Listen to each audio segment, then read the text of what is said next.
armas, batallas y hombres que cambiaron el curso de la historia. Esto y mucho más en Bellum Artis Historia Militar.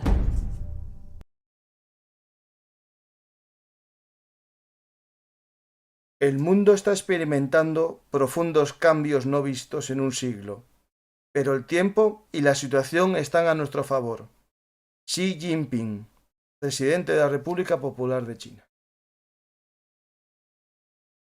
Hola amantes de la historia, soy Francisco Garzacampa y estas son las historias habladas de Bellum Artis Historia Militar. Hoy no viajamos en el tiempo, vamos a hablar de actualidad. Vamos a conocer el plan geopolítico de China. ¿El dragón se despierta? Es una pregunta a la que intentaremos dar respuesta en este programa.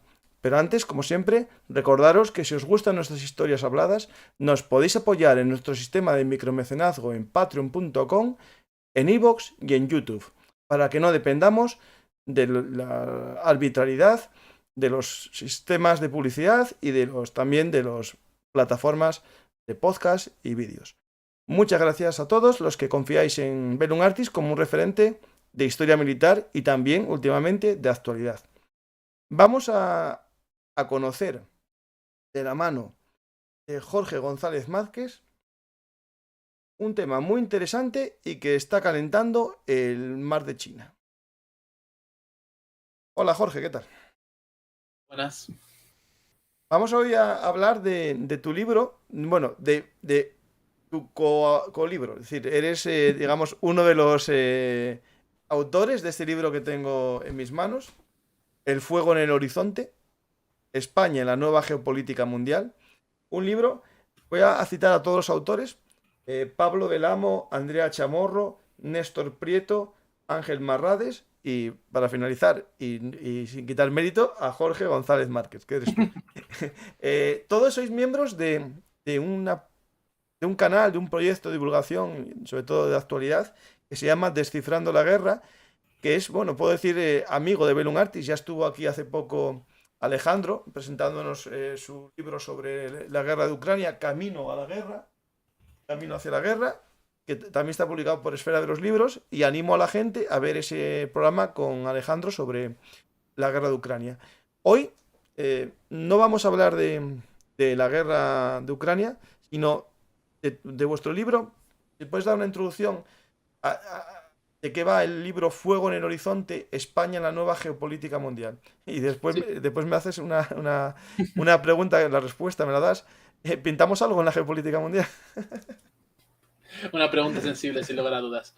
Bueno, el libro en general es un libro pues a 5 manos que hicimos para hacer una primera aproximación. Era el primer proyecto de libro, Descifrando la Guerra, de hecho, aunque el de Ucrania salió primero al final.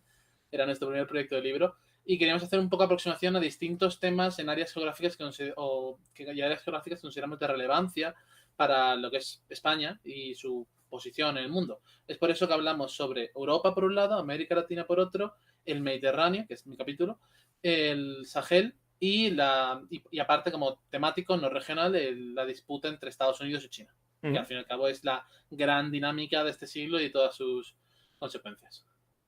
Y esperemos que no se caliente tanto como se calentó el mar Negro últimamente. Esperemos que esa zona del mar de China esté caliente solo, digamos, en lo que es la parte política, ¿no? O económica, con alguna guerra comercial, que eso ya asistimos a alguna parte de esas guerras comerciales, como iremos viendo. Lo que podemos empezar a ver un poco, ¿no? Sobre el tema que nos trae hoy, que es la geopolítica china, ¿no? Podemos comenzar con un breve contexto histórico, ¿no? Es decir, ¿cómo llegamos a esta situación en la que China, pongamos en el año 49, cuando acaba la guerra civil china, y hace poco hicimos un programa sobre la guerra sino-japonesa, ¿no? Que es este conflicto que, bueno, que causó 22 millones de muertos ahí en China y devastó el país, pero no valió solo eso. Al acabar la Segunda Guerra Mundial comenzó otra guerra entre los nacionalistas, ¿no? Y los comunistas, que al final, bueno, no digo que acabase China como un todo unido, ¿no? Porque queda Taiwán como reducto de los nacionalistas chinos, ¿no? Que hasta hace poco, y eso es algo que tendrás que ir explicando a lo largo del programa, cuál es la situación de Taiwán, ¿no? En este juego geopolítico de China. Es decir. Ahí hay mucho que cortar. En vuestro libro dedica un capítulo, creo que es, si no recuerdo mal, Ángel, a China y da unas explicaciones que me gustan mucho y tú irás abordando también aquí en el programa.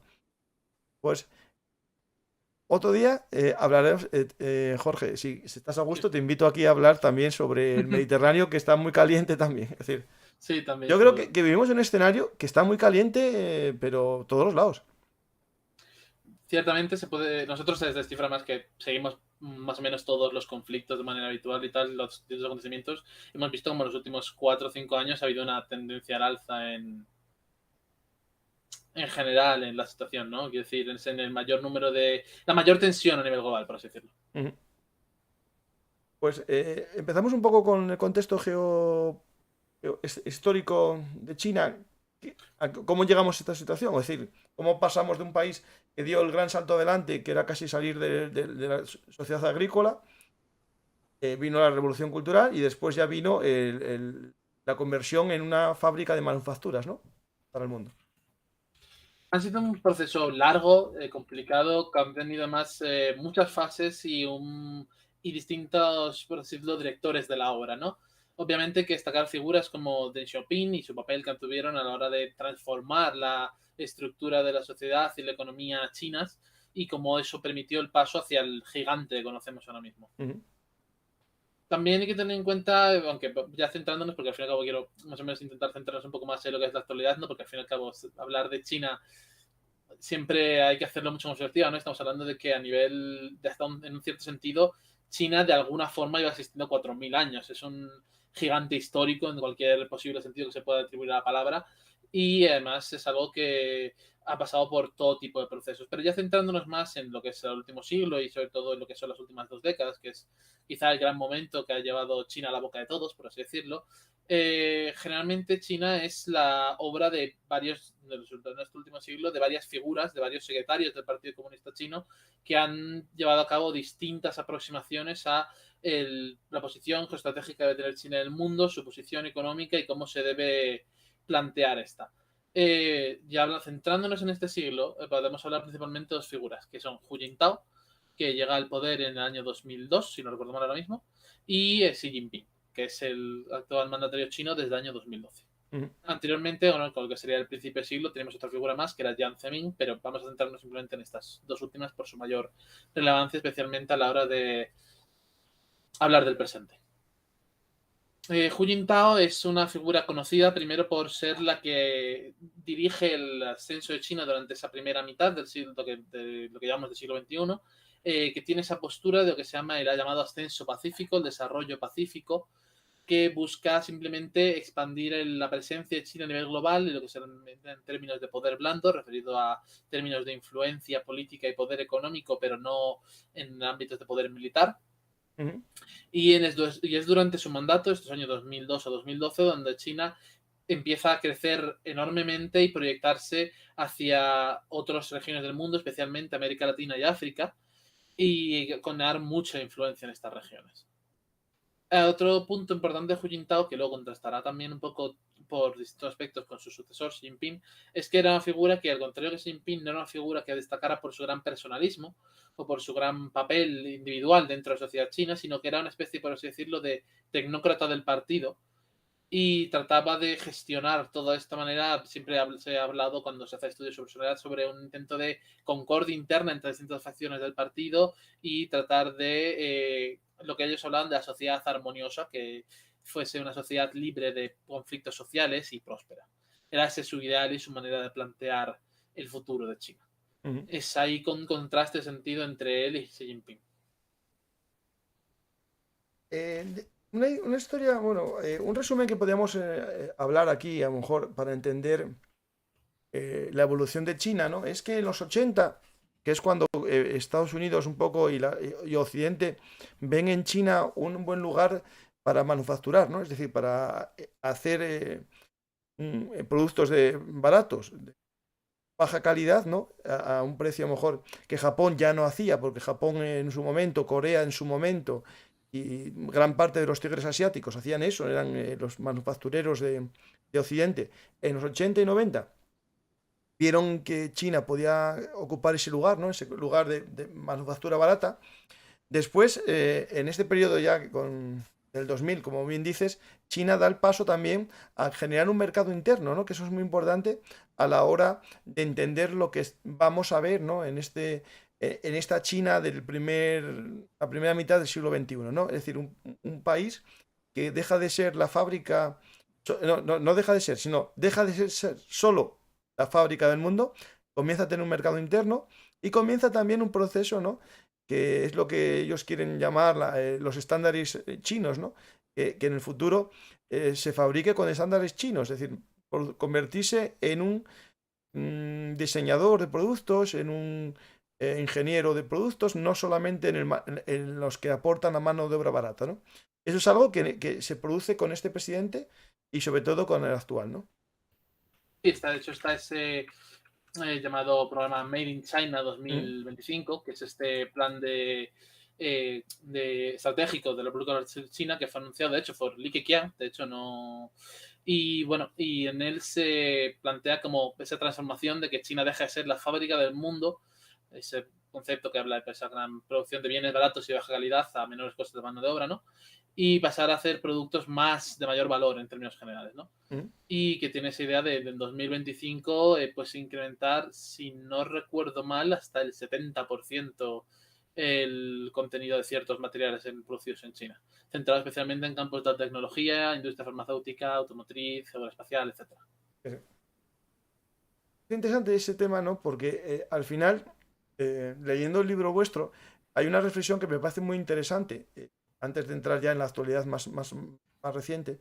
Es el tema de que Estados Unidos, por ejemplo, consideraba que la introducción del sistema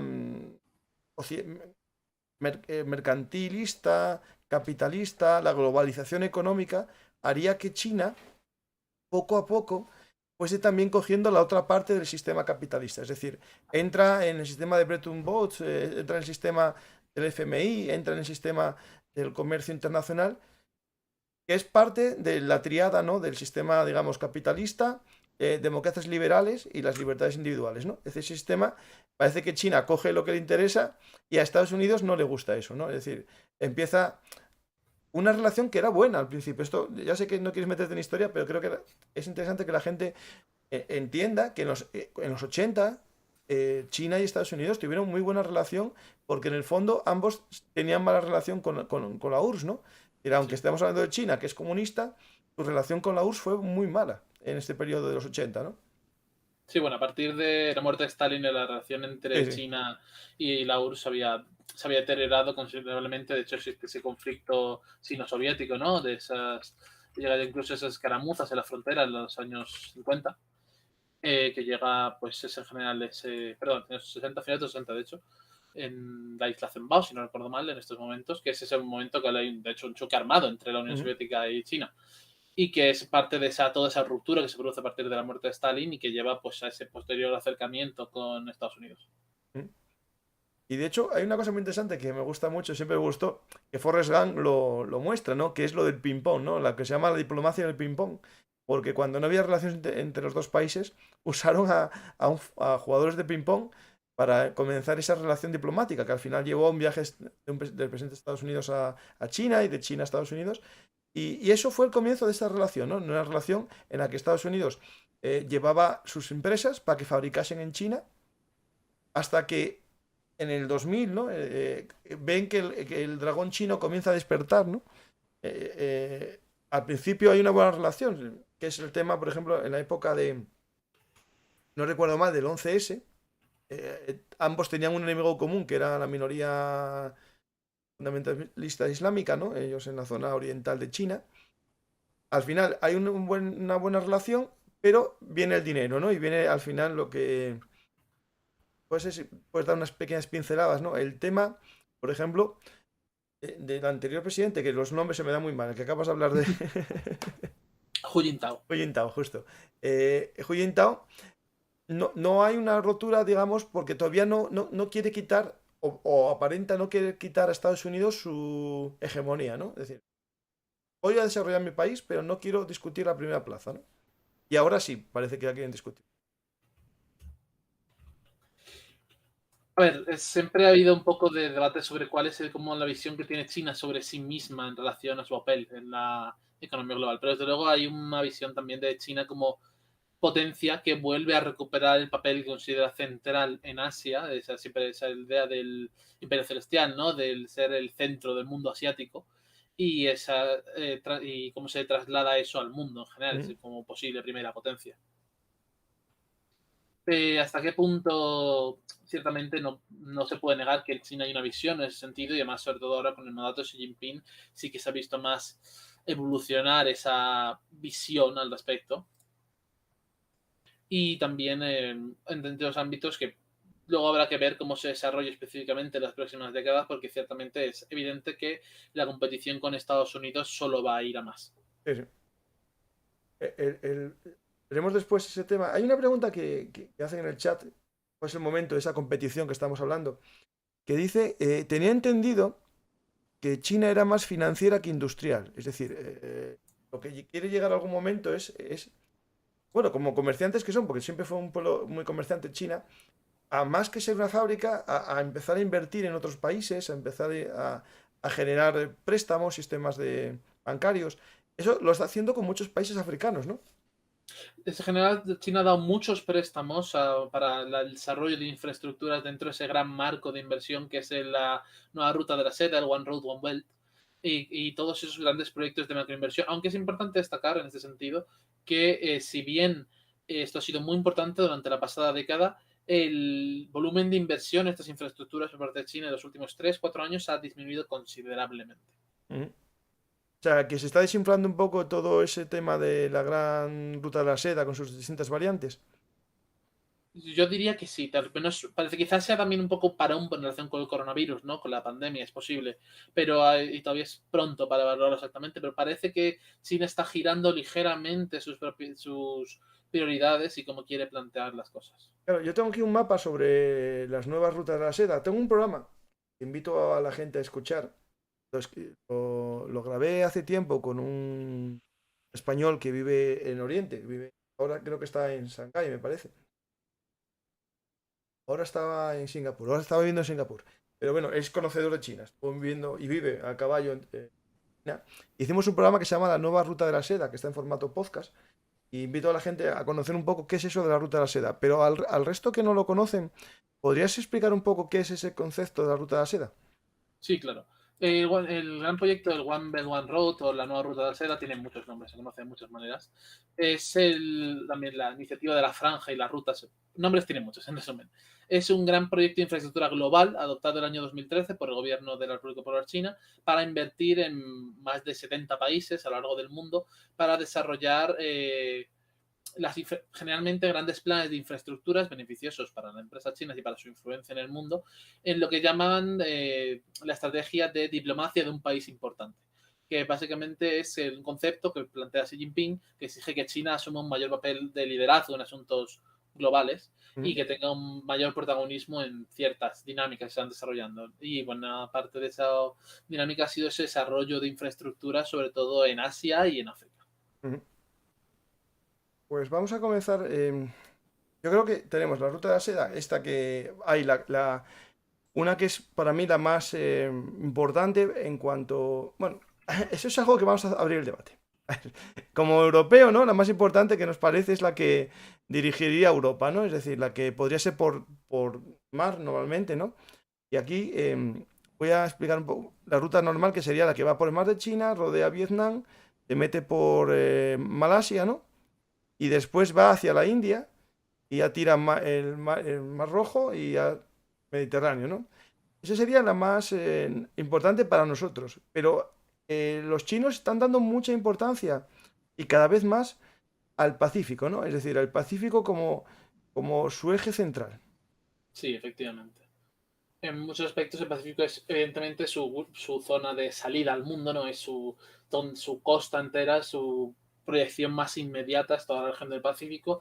Y aquí es donde entra en vigor un elemento clave a la hora de que hablemos de cuál es la perspectiva geoestratégica de China en el mundo, que es el tema de las cadenas de islas.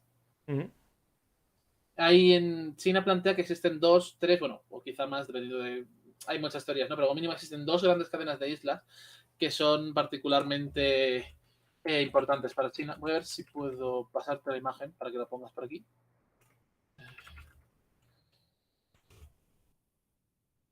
Mientras la buscas, sí, mientras la buscas, voy a dar un dato aquí. Estoy poniendo un mapa del Pacífico y los países ribereños del Pacífico, y son el 40% de la población mundial, el 56% del PIB y el 45% del comercio mundial.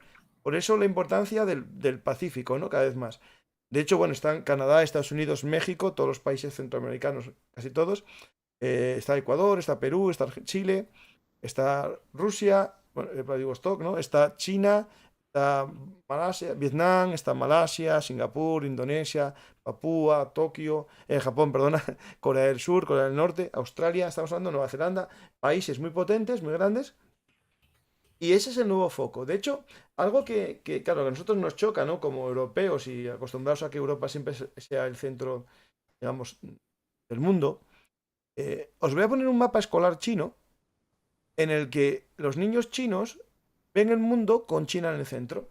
Y por lo tanto, lo que ven, el más grande que ven y el más que más importancia le dan es al Pacífico, porque es justo el centro del mundo para ellos. Yo digo que es importante porque ahora España geopolíticamente, geoestratégicamente se queda en una esquina.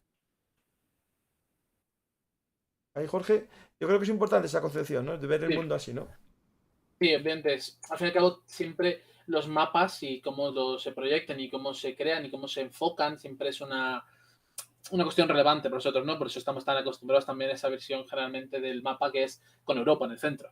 Estados Unidos a un lado, Asia al otro, pero Europa en el centro. Eso al fin y al cabo es el cómo se ha desarrollado históricamente la visión de la cartografía y cómo ha evolucionado esta a lo largo de los siglos, en realidad, siempre ha tenido un papel importante. Obviamente, este mapa de proyección centrado en el Pacífico, no en el centro del Pacífico, si nos fijamos, sino en las zonas más habitadas del Pacífico, tiene una gran importancia para China.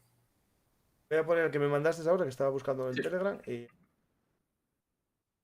Es el collar de perlas, ¿no? Collares de perlas. Esto es lo que se llaman las 2 cadenas de islas. Que es un Vale, concepto va, es otra cosa importante distinta. también Vale, para vale, sí. Vale, vale. Ahí lo tienes ya. Vale. Vale. Este concepto básicamente es uno de los principales conceptos a la hora de entender a China de manera geoestratégica, por así decirlo, ¿no? Es básicamente los 2 cinturones que restringen a China, por así decirlo. Las 2 zonas de influencia principal para China que deben más o menos incrementar su influencia primero en ellas para, por así decirlo, liberarse al mundo. La primera de estas cadenas de islas incluye piezas fundamentales a la hora de entender el aspecto geopolítico, geoestratégico de China, como es Taiwán, ¿no? Y también toda la cuestión del Mar del Sur de China, esa línea de los 9 puntos, que ahora hablaremos sobre esto. Y en la segunda destaca particularmente que encontramos la isla de Guam, que es de Estados Unidos. Sobre esta primera cadena de islas, que es la más relevante y la que más importa en las próximas décadas, esta es el hecho de que hay una serie de islas que principalmente destacamos aquí: Okinawa, que es una isla japonesa en la cual tiene presencia Estados Unidos, Taiwán y las islas correspondientes a los archipiélagos del Mar del Sur de China, que provocan, básicamente son las zonas de interés primordial en la política exterior china, son las zonas de máxima prioridad y las que llaman más a la inversión y a la adopción de políticas para tratar con los problemáticas asociadas a esta zona. China reclama prácticamente la totalidad de las aguas que llegan hasta lo que sería esa línea verde que se ve en la proyección de Estados Unidos, ¿no? La llamada línea de 9 puntos, ¿vale? Es la parte de abajo, que básicamente hay una serie de archipiélagos que están allí en esa región y que están en disputa entre varios países de la región, que incluyen Malasia, Filipinas, Vietnam, China, Taiwán, porque Taiwán también lo reclama, es una cuestión importante, que estas reclamaciones de las aguas las hace también Taiwán, no solo el gobierno de Pekín. Taiwán, a lo mejor lo explicamos después un poco, ¿vale? El tema de Taiwán. Sí, claro. Son de gran importancia porque permiten, básicamente, restringen la posibilidad de China de proyectar su poder hacia el exterior. En buena medida, pero porque es una barrera física. Al fin y al cabo, hay una serie de estrechos a través de estas islas que China debe cruzar con sus flotas si quiere de algún modo intervenir militarmente en el exterior. Sería, por así decirlo, de la manera más brusca de decirlo. Pero también es la que le permite, desde esta se permite amenazar a China y a su ruta de suministro. Al fin y al cabo, buena parte de los recursos que llegan a China llegan desde el estrecho de Malaca, que es ese pequeño estrecho que vemos en la parte de abajo izquierda del mapa, justo debajo de Malasia, por el cual pasa gran parte del tráfico comercial del mundo y mucha parte del mismo va hacia China. De hecho, por ahí llega parte incluso de sus hidrocarburos, que son fundamentales para el desarrollo del gigante chino, que además esto es un detalle muy importante. China apenas tiene hidrocarburos y eso y por tanto el mantener estas líneas de suministro abiertas es fundamental para el desarrollo de su economía. Sí, de hecho, la India, que es también un tema muy interesante, está haciendo bases en puertos para dificultar algún día, en caso de guerra, a China todo ese suministro de combustible. Es decir, los estrechos que hay, saben que son estratégicos, ¿no? El de Malaca, el estrecho que hay entre Sri Lanka y la India, Hormuz también, ¿no? En toda esa zona, la India está intentando llegar a acuerdos de alquiler para hacer ahí unas bases y puertos propios de la India. Porque, bueno, esperan también algún tipo de encontronazo a largo plazo con China, ¿no? Es un tema que es muy interesante lo que estás diciendo, la importancia que tienen los combustibles, porque al final China, su crecimiento depende de fuentes de energía que tiene muchas. No es como Japón que no tiene ninguna, ¿no? Pero petróleo no. Sí, efectivamente. Bueno, y ya estamos estos últimos meses, con relación a la crisis de Ucrania, ¿no? Estamos viendo la importancia real que tienen los hidrocarburos y el acceso a los mismos. Todos hemos sufrido el precio del incremento de la electricidad y el incremento del combustible. Quiero decir, eso es algo que podemos ver todos y cómo se ha disparado la inflación. Pues para China, que es un país que no tiene recursos propios, porque nosotros tenemos, en Europa en general, tenemos muy pocos hidrocarburos, pero no tenemos cero. China prácticamente tiene cero, al menos a efectos de lo que es la escala de su economía. Sí. Tenía algo Y en Manchuria, en la zona de sí, Manchuria. Tiene sí, algo porque ya en la Segunda Guerra Mundial se usaron esos de ahí. Pero, por sí. ejemplo, claro, yo. Después hablamos del tema ese, que es interesante. Sigue con las islas y hablamos después. Sí, bueno, vale. Y bueno, pues una de las prioridades, tal como lo plantea, o sea, es importante señalar que aquí tenemos una versión de mapa tanto para China como para Estados Unidos, porque ambos contemplan esta realidad, ¿no? Ambos contemplan que este concepto de las dos cadenas de islas, que bueno, en otras versiones llegan a ser hasta 5 cadenas de islas, pero podremos hablar de eso en otro momento. Estas cadenas de islas son vistas por China como barreras a superar a la hora de hallar una proyección al mundo y por parte de Estados Unidos como barreras para contener el desarrollo y la influencia de China. Sí. Es por eso que es donde vemos una mayor actividad y donde nos centramos en cuáles van a ser los principales focos de tensión en el futuro. Al fin y al cabo, Taiwán es ese gran foco, es esa gran crisis, es eso que muchos se dicen que estos días se está hablando del paralelismo entre lo que podría ser que Ucrania es el equivalente a la situación actual de la guerra de Corea y que Taiwán podría ser Cuba, podría ser la crisis de Cuba que se viene. Pues en ese sentido va a ser en algún momento va a ser una gran crisis y va a ser muy importante cómo se evolucione en múltiples aspectos, porque yo al menos esto es algo discutido, ¿no? No todo el mundo tiene la misma opinión, pero yo desde luego estoy convencido de que en algún momento en las próximas 2 décadas China va a hacer un movimiento para tratar de recuperar el control de Taiwán. Y Ahí, claro, ahí en Taiwán, que es, bueno, hasta hace poco se declaraban como, eran reconocidos por Estados Unidos, digo hace poco, es decir, en los 70, en los 70 era el que tenía el sillón en la Asamblea de Seguridad de la Unión de la ONU, era el que reconocía a Estados Unidos y más países, y alguno todavía lo reconoce, como la República Nacional de China, ¿no? Y la nacionalista de China, pero ahora en Taiwán está surgiendo, bueno, un sentimiento, ¿no? De que ya no son chinos. Es decir, ya no estamos hablando de los chinos rebeldes, los chinos nacionalistas, sino comienza a haber un movimiento de taiwanés. Que no sé si que ha es sido un importante a la hora de proceso. entender el conflicto este que nos pueda venir, ¿no? Siempre ha habido esa pugna, bueno, siempre, desde hace las últimas décadas se ha ido desarrollando esa pugna entre Taiwán, que simplemente quiere ser Taiwán y quiere ser una nación independiente, centrada en la isla de Taiwán y que piensa en términos de solo la isla, y aquella parte de la sociedad taiwanesa que todavía piensa en sí mismos como chinos, como esa China blanca, esa China que reclama la unificación de algún modo y que quiere ser parte de la misma país, civilización, cultura de China. Ujú. Este último grupo, que asociado tradicionalmente a la figura de Kuomintang, ha ido debilitándose considerablemente con el paso de los años, aunque sigue teniendo una presencia importante en la sociedad taiwanesa. Pero es importante también señalar que el otro no tiene la fuerza o también el valor, en cierto aspecto, para terminar de dar el paso, de declararse plenamente independiente, porque al fin y al cabo eso es la gran línea roja. Sí, sí, digamos que mientras sea una provincia rebelde, puede que no tenga, digamos, un casus belli, porque lleva mucho tiempo en esa situación, pero si se declara independiente, podría utilizar seguro algún artículo de la Constitución china que establece la indisolubilidad de la nación, la China unida, y aplicarlo como un criterio, digamos, de que un país puede defender su integridad territorial. Es decir, si declarasen como Taiwán, ¿no? Es decir, como un Estado independiente y no como un- una China gobernada por otros, ¿no? Es decir, ese dato es interesante porque al final entraría incluso la ONU, aquí dando un poco de ciencia ficción política, cuando es asuntos internos de una nación, temas de independencia, no se suele meter, no se suele considerar una guerra. Y claro, si se declaran independientes, pues podrían decir la ONU, no os metáis nadie, esto es un tema distinto a una invasión, no estoy invadiendo, estoy defendiendo la integridad territorial de mi nación, ¿no? Por eso, ahí hablaban de que, voy a poner una foto, Sí. estoy mezclando, pero bueno, a lo mejor sí tocamos todos los puntos.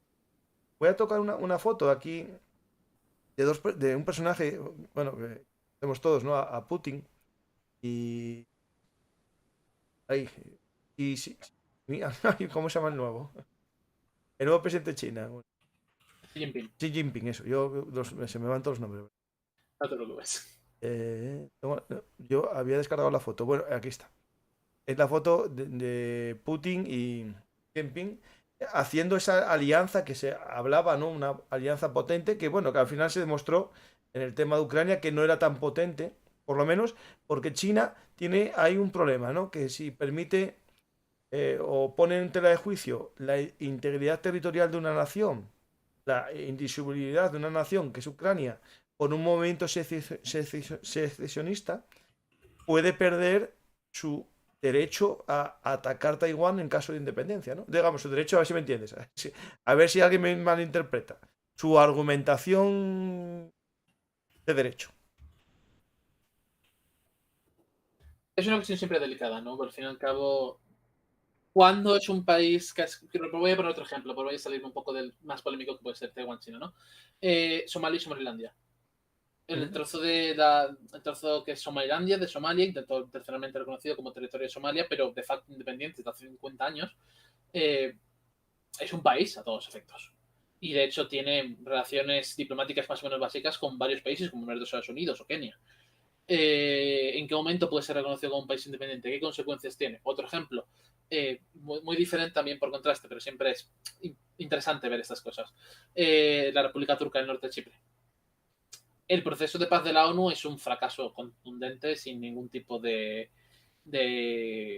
posible reparación del mismo, y después de las últimas elecciones los partidarios de la partición total de la isla de independencia formal ¿Mm? han ganado nuevamente el poder en el norte de Chipre. Son siempre situaciones complicadas de las que es muy difícil salir.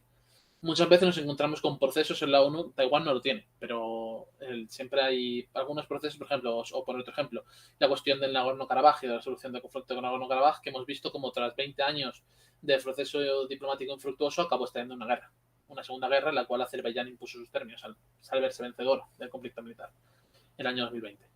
Pues muchas veces nos encontramos con que este tipo de procesos, este tipo de reconocimientos de territorios, este tipo de disputas territoriales tan enconadas no tienen resolución en los organismos internacionales y acaban o simplemente postergándose ad infinitum hasta que algo cambia o resolviéndose, pues como hemos visto caso en Nagorno-Karabaj, por la fuerza.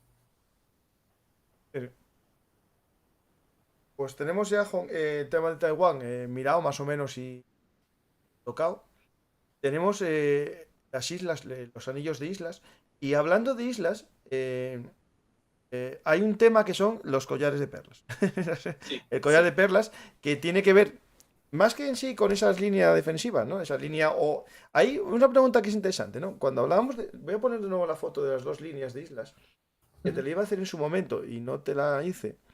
La pregunta es el tema... Claro, para China es un cinturón que le impide crecer, ¿no? Pero claro, para Estados Unidos pueden ser barreras defensivas. ¿Así me entiendes? Estados Unidos está desarrollando los marines para atacar islas, como en la Segunda Guerra Mundial. Todo su pensamiento, digamos, estratégico dice que es un desarrollo de los marines, eliminación de unidades de carros acorazados, de blindados a gran escala, porque no tienen en el escenario militar digamos, de estas islas un funcionamiento muy eficaz. Y se va, digamos, los marines no van a tener carros de combate, al parecer, lo van a coger del ejército. La idea es que al final podemos ver un escenario bélico por islas, ¿no? Como Japón en la Segunda Guerra Mundial, ¿no? Digamos, Sí, siempre ha una- sido el escenario, la proyección hacia el Pacífico después de los escenarios bélicos. Sí, siempre es combate isla por isla, sí, en sí, vez de calle por calle.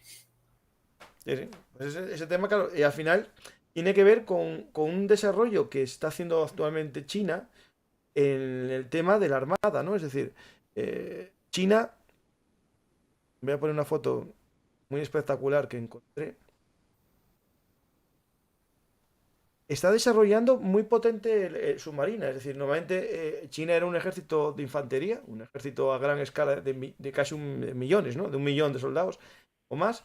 Y ahora está desarrollando casi a mitad de su ejército el aire y la armada. Es decir, si es 1 millón de infantería, pues podemos estar hablando casi de 300.000 marineros más o menos profesionales y otros 200.000 o 250.000 o 300.000 pilotos, ¿no? Es decir, está haciendo casi un ejército pensado para operaciones a larga distancia, ¿no? Para estas islas. Sí, aunque realmente en muchos aspectos el ejército chino, o sea, la proyección militar china es polifacética y tiene muchas ideas en mente. Ujú. Aunque quizá el gran enfoque continúa siendo hasta ahora es esa posible invasión de Taiwán, que al final y al cabo por ello luego tiene China el mayor ejército anfibio del mundo enfrente a la costa de Taiwán. Vaya. Ahora, a día de hoy, ya tienen más barcos que la US Navy, ¿no? En total de barcos. No Sí, aunque no en enfrentados barcos digamos, no portaaviones contra portaaviones, destructores contra destructores, sino el conjunto, que claro, habrá muchos barcos anfibios ahí, ¿no? Imagino. sí, bastante. También muchos. Son números siempre un poco tramposos, ¿no? Es un poco difícil de hablar simplemente en números brutos. Pero sí, efectivamente, China tiene la armada más numerosa, simplemente por número de buques del mundo. Mm, Bueno, aquí es el tema de los portaaviones estos que están haciendo, ¿no? Que están haciendo varios portaaviones. El tercero acaba de salir ahora mismo, por cierto, por adelantado. O sea, no adelantado en plazos. Cuando se estaba esperando que saliese el tercero a la mar. Acaba de salir hace un mes, creo. Ujú. Sí, sí, que están ahora, pero debe estar todavía en pruebas porque las fotos salían con las catapultas tapadas y eso es el tema que era interesante ver el sistema catapultas, que al parecer es lo que más interés tiene Estados Unidos, en saber cómo son el sistema. Hay varios, ¿no? Hay electromagnéticos y unos temas así. Y tienen miedo que ya tengan desarrollado los mismos que Estados Unidos en sus nucleares, que son electromagnéticos o algo así. Pues teníamos las perlas, ¿no? Vamos a hablar de ellas porque tienen que ver con esta importancia que le dan a Marina, ¿no? Vale, el collar de perlas es básicamente la red de instalaciones militares y comerciales que tiene China en el Índico y que sirven para proteger los principales puntos de esos cuellos de botella del sistema marítimo de comercio marítimo, como pueden ser el estrecho de Bab el Mandeb, el estrecho de Malaca, el estrecho de Hormuz o el de Lombok, y también otros puntos de particular interés para China, como pueden ser Pakistán, Sri Lanka, Bangladesh o Maldivas. Ujú. Es precisamente esa idea de que China quiere crear ahí una red que permita garantizar que en caso de un conflicto se puedan proteger estos puntos. Hablando de esta red de perlas, había un proyecto, si no recuerdo mal, de generar un canal, incluso creo que era en Tailandia, para ahorrar el estrecho Malaca. ¿Suena? Sí, siempre hay muchos. La idea de nuevas estructuras o nuevos supercanales que solucionen ciertos problemas de tráfico marítimo siempre está en mente, ¿no? También tenemos el ejemplo del canal de Nicaragua, ¿no? Ujú. Para hacer la competencia o descongestionar el canal de Panamá. Para que no ocurra cosas como lo que ocurrió pues hace un par de años el canal de Suez, que todavía creo que todos recordaremos como ese buque se atascó en el canal de Suez y provocó que el comercio mundial prácticamente se paralizase durante una semana. No recuerdo lo mismo, ¿cómo se llama el canal este que se hacer el Tailandia? Creo que está en el Istmo de Kra, sí, creo que me suena algo así, que era el que se quería hacer el canal de Kra, precisamente, que era precisamente para tratar de saltar y evitar bajar hasta el estrecho de Malaca y simplemente saltar directamente desde lo que viene siendo. Sí, mira, de hecho, en el mapa que está puesto ahora mismo se ve el canal de Kra como uno justo en la parte de abajo de Tailandia. Y ahora pongo un mapa de Lisboa. Me lo mandaste, ¿no? No, el mapa que está puesto ahora mismo del collar de contención de Estados Unidos, intento de ruptura indie y todo eso, se ve como en Tailandia, uno de los puntos que es el que parece con la bandera china, es el canal de Kra, que es precisamente donde estaría ese posible canal que quieren hacer para saltar directamente desde el Índico hasta las aguas mucho más favorables a China, del Golfo de Tailandia. Ahí, aparte del collar de perlas que es importante, hay un tema que ya leyendo en un libro que leí de la época ya del siglo XVI, ¿no? De la presencia española en la zona de Filipinas y cómo se fueron generando los imperios occidentales en Oriente. Hay el tema de que no me acuerdo el nombre, ¿cómo se llama? Los chinos que viven fuera de China desde hace generaciones. ¿Cómo? Creo que es el término, es la red de bambú. Eso, justo, la red de bambú es el nombre, pero después tiene otro nombre en chino que no me acuerdo cómo se llama.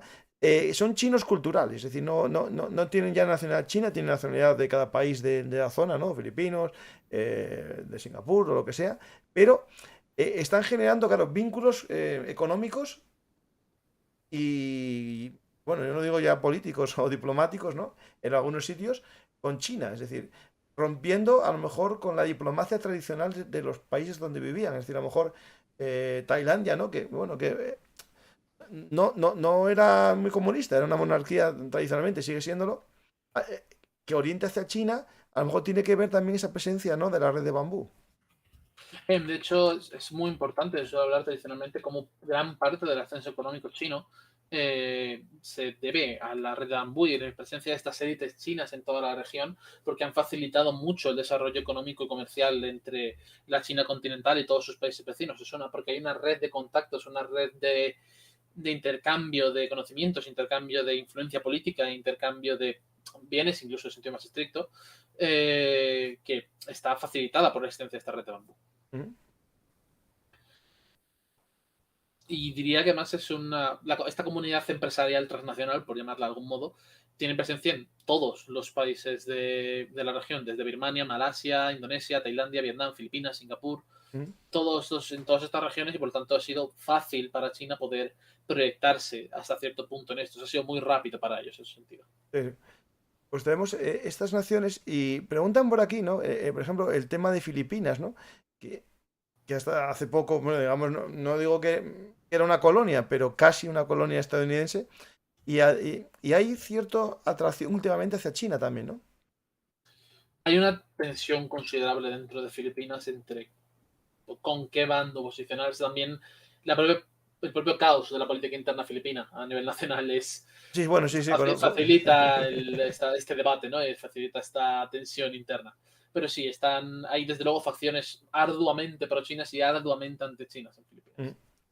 Bueno, ahí en Filipinas, a lo mejor esto no lo sabes, pero hay una tradición cuando ya en la época colonial española, ¿no?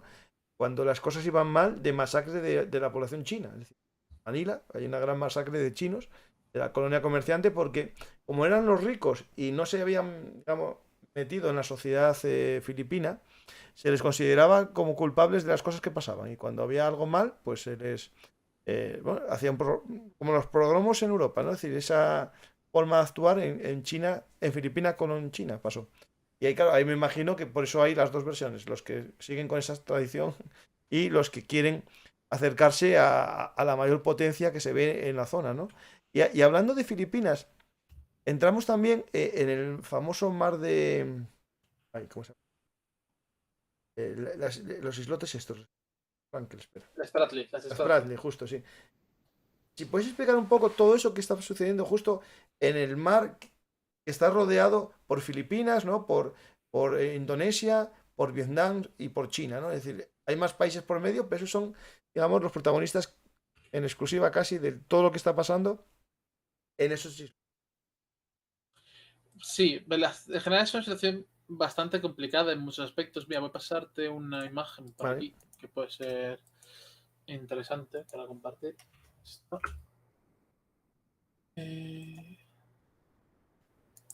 Y también probablemente esta otra.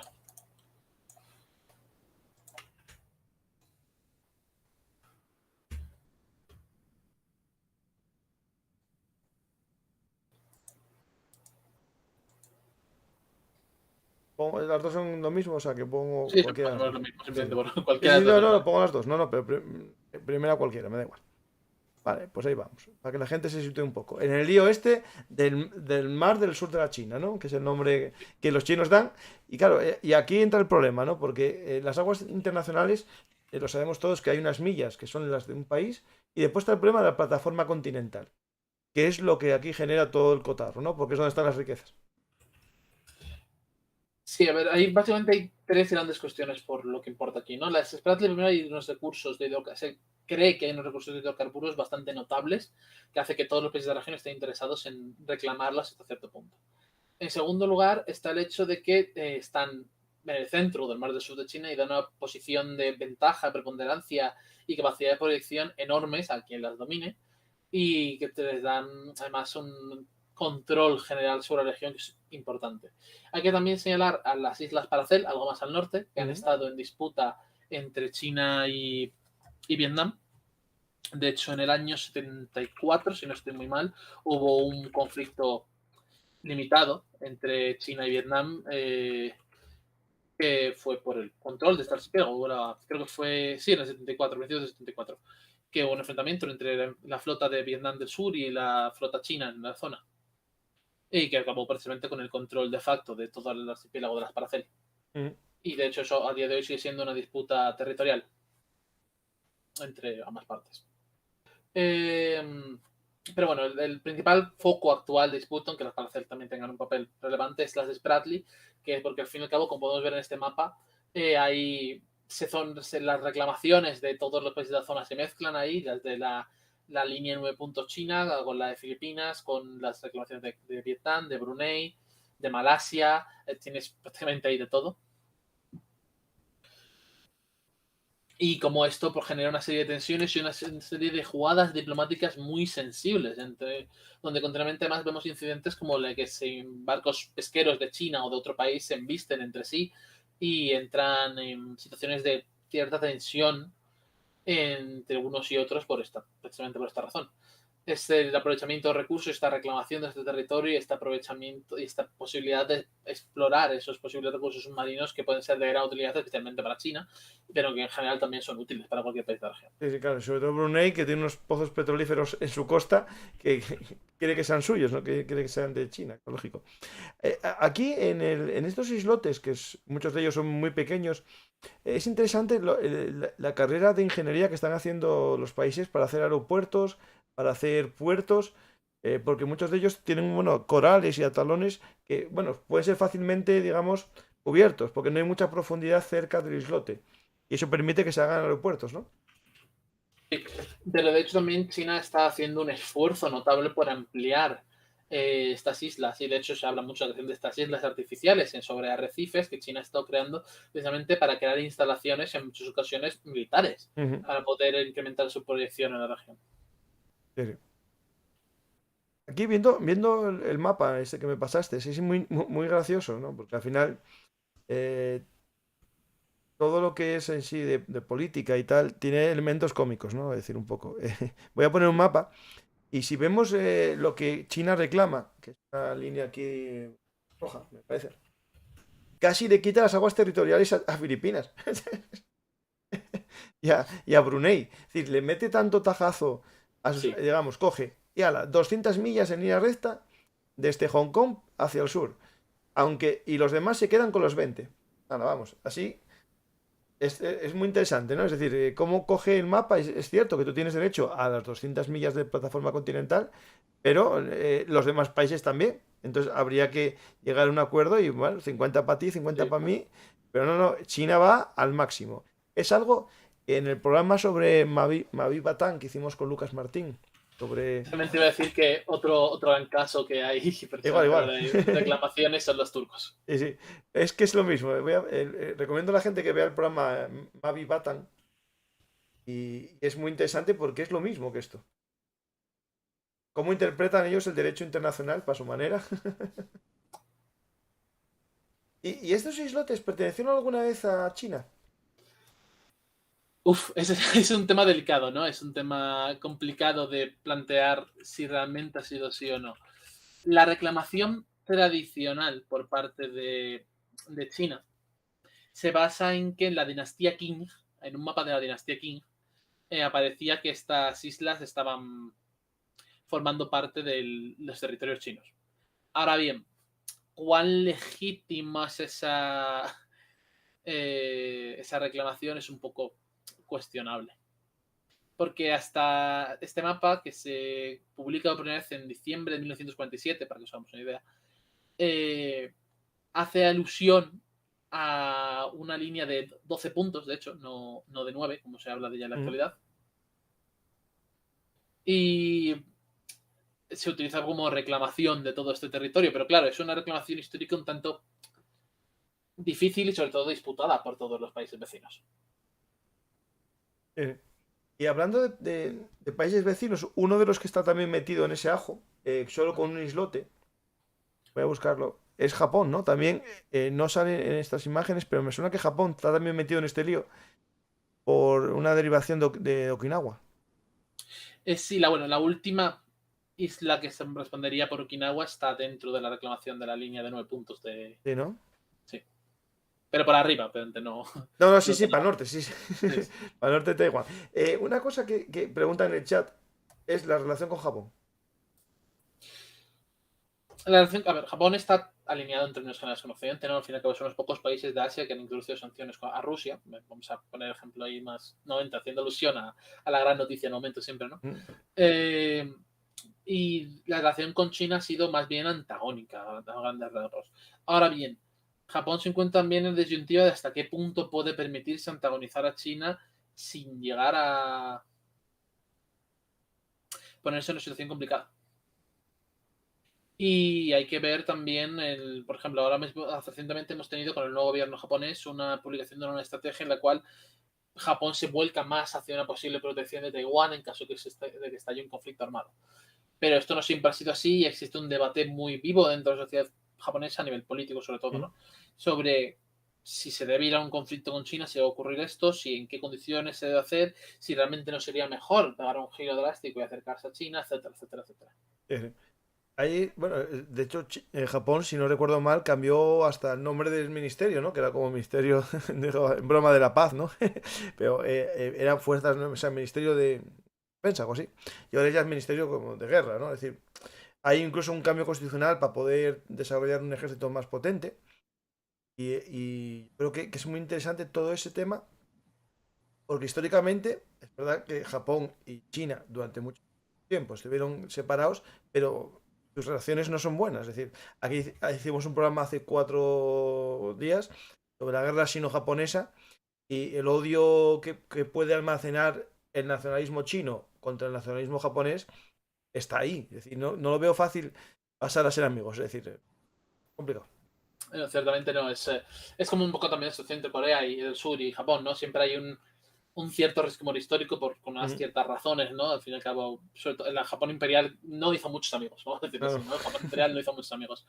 Pero ciertamente sí hay un choque de nacionalismo que es un poco complicado de gestionar. A ver si tenemos algún punto que... Hay un punto que tengo que preguntarte después, ¿vale? Bueno, ahora mismo.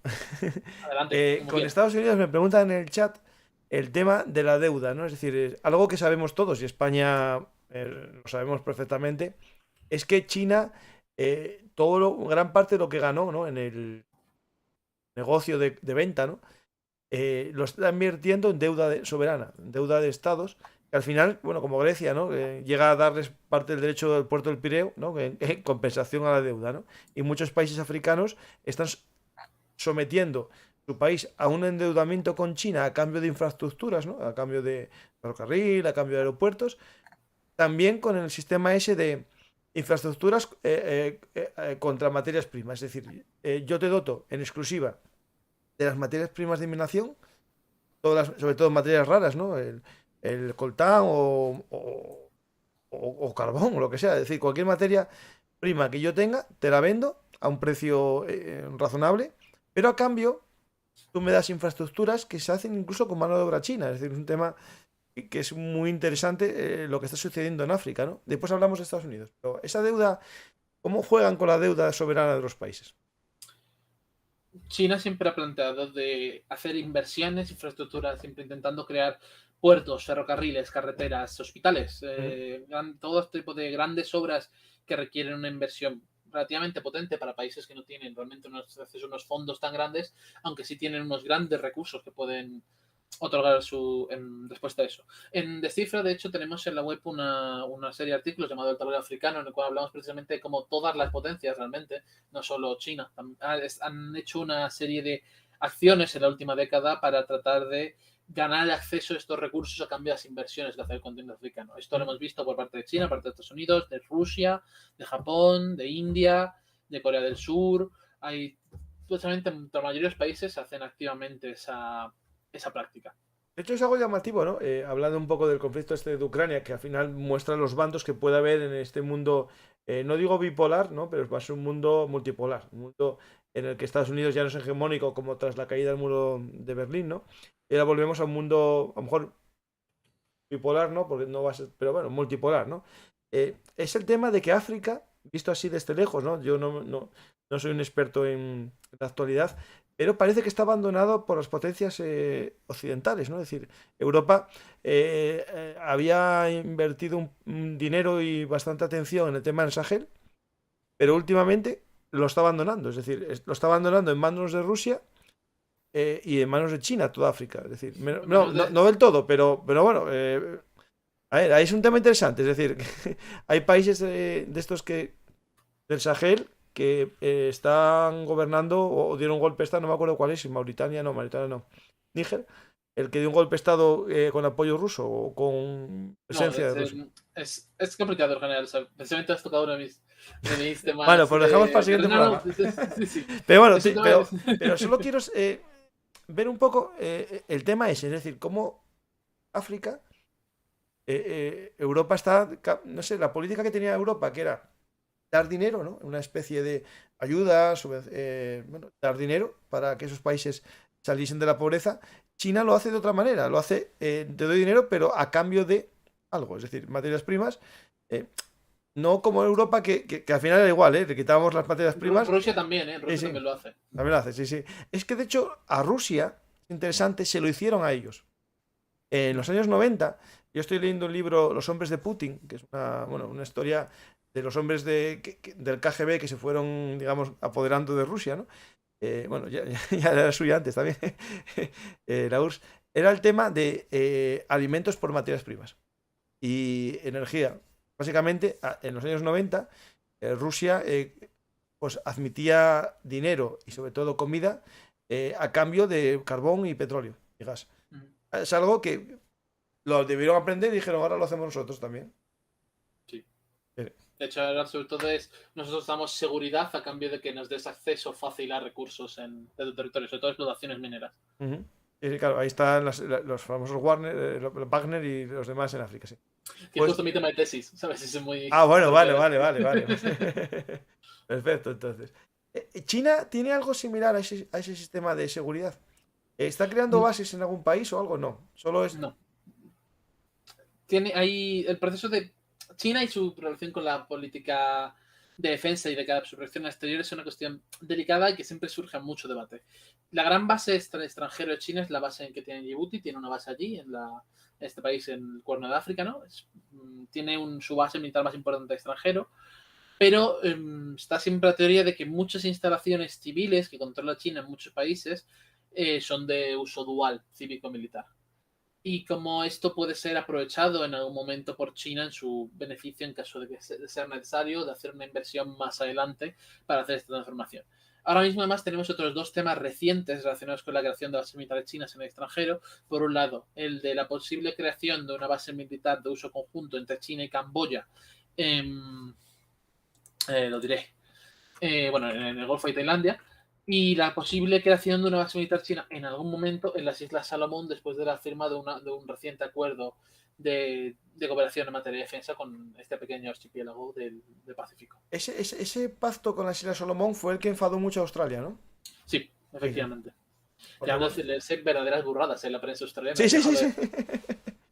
Menos mal que tiene submarinos nucleares ahora. No, pero yo llego a decir, obviamente no es prensa seria, ¿no? Es prensa sensacionalista, ¿no? Pero llego de comentaristas políticos australianos diciendo que antes de que haya una base china, mejor tener un cráter en el norte de Australia. Claro. O sea, para que se vea desde el punto de Está miedo, caliente. con qué hostilidad se ve. Hay una película, no sé si la viste, no me acuerdo. Yo es que joder, tengo una memoria, tantas cosas en la cabeza. Invasión, que era una película australiana que les invadían los chinos. No sabría decir. No la viste, tienes que buscarla. Es una película así de los 80, en la que en la zona norte de Australia hay un desembarco chino. Que ocupan el norte de Australia. Es una invasión china de Australia. Parecido a las películas que hubo americanas de que los coreanos invaden Estados Unidos, pues hay una película australiana de la conquista de China del norte de Australia. Digo, voy a buscar a ver cómo se llama. Si alguien sabe el nombre, que me lo diga.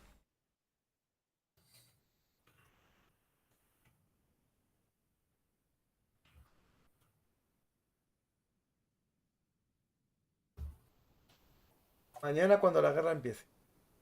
Ah, sí, mañana cuando repite se conozco. Que es básicamente una revisión de Amanecer Rojo. Eso, El justo, clásico, ese. Creo que es ese, sí.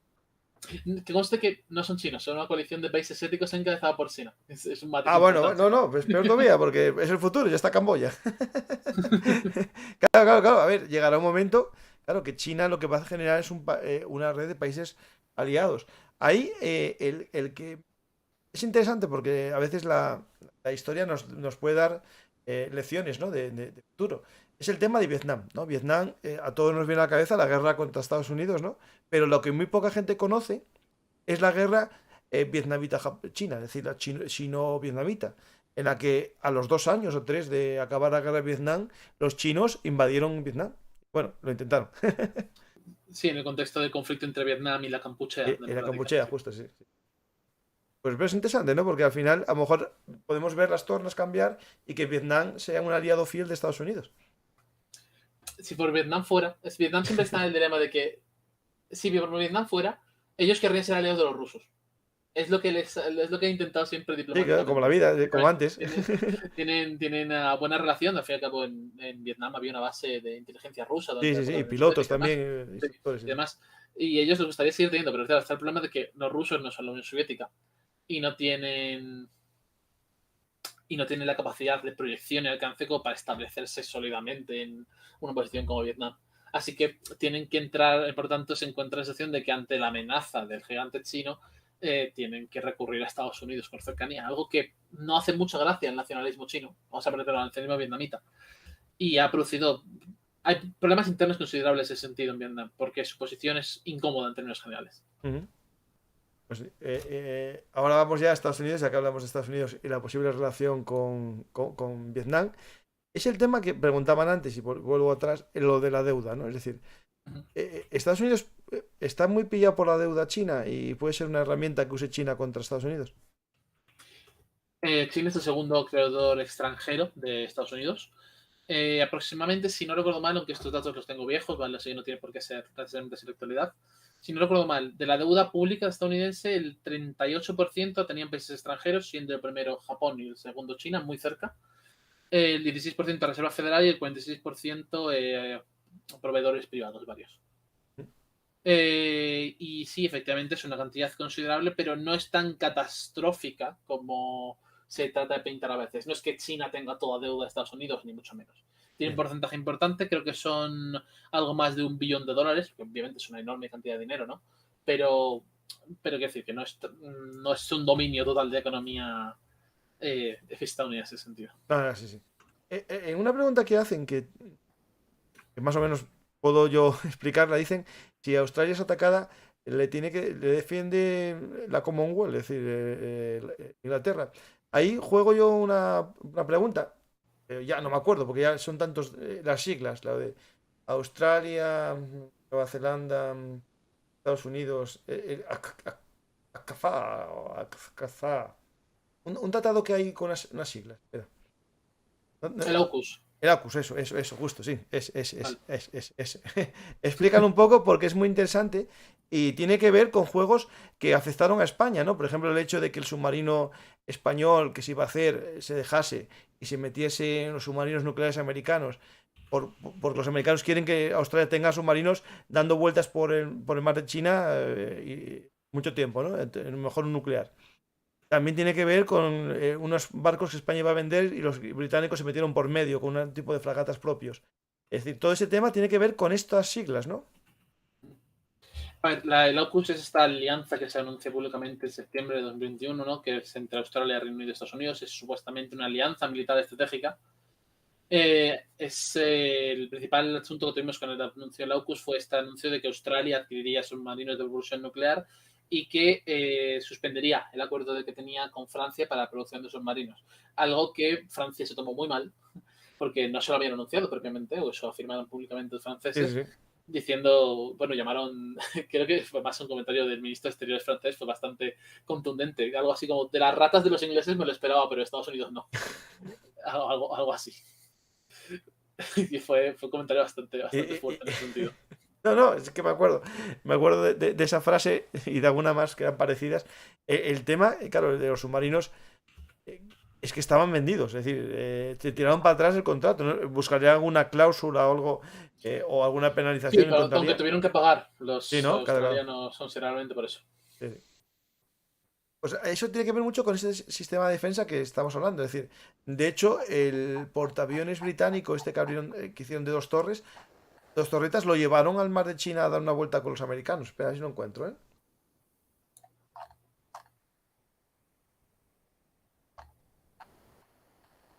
Te suena a ti la imagen.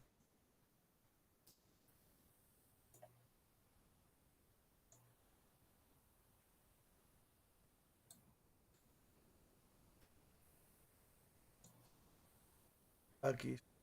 eh, la flotilla naval en el mar de China es el. ¿Cómo se llama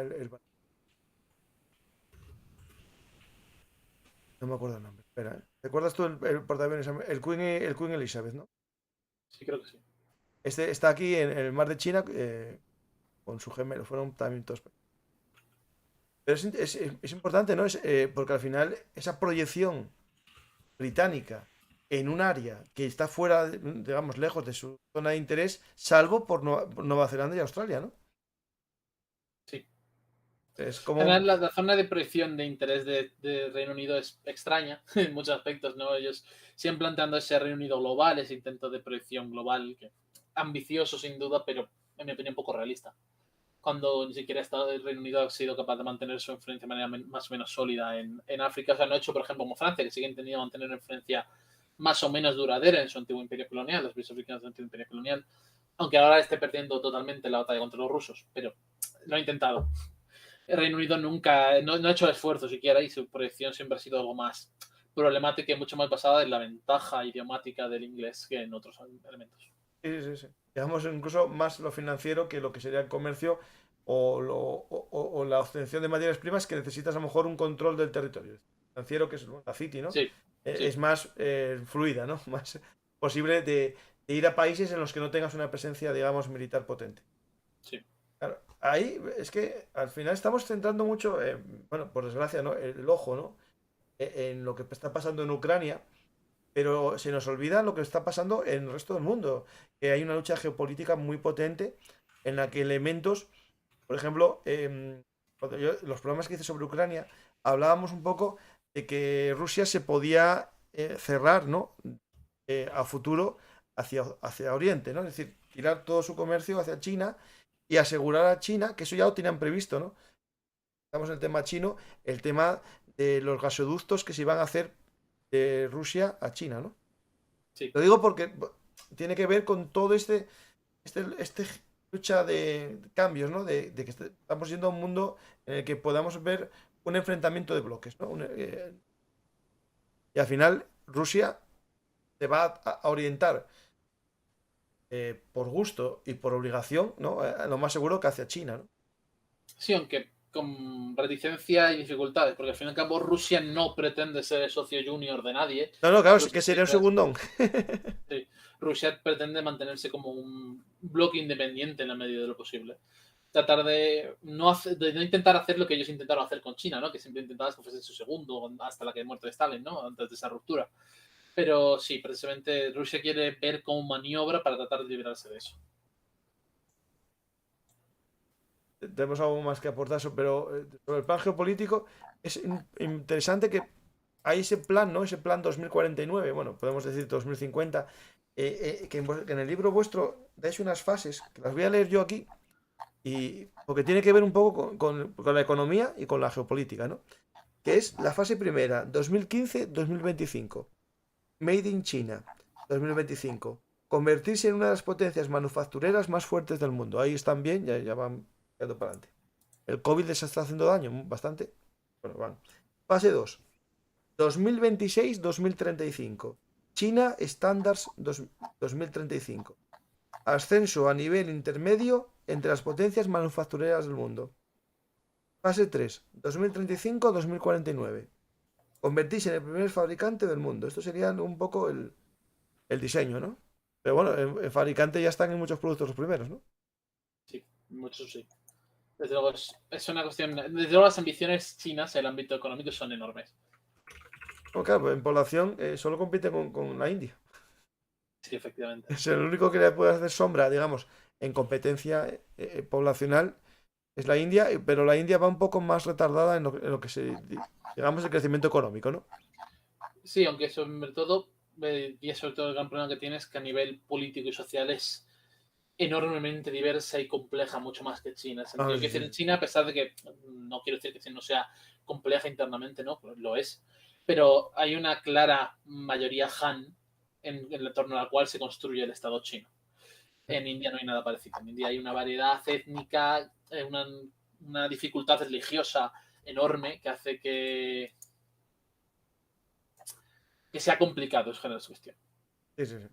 Y después un poco también en China, un acierto que tuvieron a lo mejor, no es perfecto el acierto, pero el intento de generar una clase media potente, ¿no? Sí, efectivamente. Y ahí en el libro vuestro habláis de dos bloques, que es como eran los populares y los elitistas, algo así, ¿no? Como dos corrientes dentro del Partido Comunista. Sí, efectivamente. Aunque eso, mi compañero Ángel se lo podría explicar más. Sí, sí, pero me suena ese tema, ¿no? Es decir, Sí. los que, digamos, a lo mejor están a favor un poco, bueno, de una aristocracia más potente y otros aumentar la clase media.